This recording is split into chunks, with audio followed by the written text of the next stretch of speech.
Kamusta mga fight fans? Magandang laban naganap kagabi para sa ating kababayan si Ryan James Racaza. Subalit hindi siya nanalo.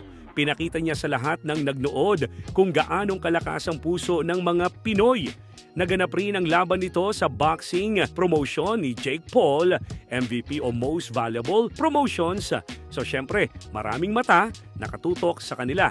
Yung nilabanan rin ni Racaza hindi lang ordinaryong boxer pero top-rated prospect ng Canada at nanalo rin siya via knockout sa isa pang sikat na American boxer, si Ashton H2O Silva.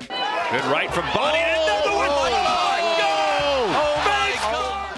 Pero kahit gaanong kaganda ang resume ni Bahdi, game na game pa din si Racaza at hindi siya nagpakita ng takot. Ang dapat isang madaling labanan lamang para kay Lucas Bahdi, naging kabaligtaran. Oh, there's a big left hand. That staggered body. Straight left hand. Maraming beses sa loob ng laban na si Racaza ay ang agresor at umaatras kay Bahdi at kahit natamaan ng malakas ni Bahdi, si Racaza ay nagpakita ng tunay na lakas ng loob at determinasyon. And countered his punches. Oh, there's a big left hook from Lucas Body. He hurt him. He's hurt. Oh, but he still got shots. He still got shots. That was an unbelievable exchange. Big shot, Racaza.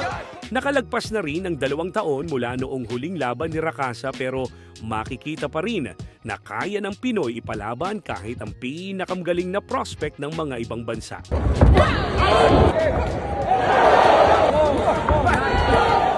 Kahit hindi nanalo ang ating kababayan, napakahusay pa rin ang performance niya at nakuha niya ang respeto sa mga nagnood.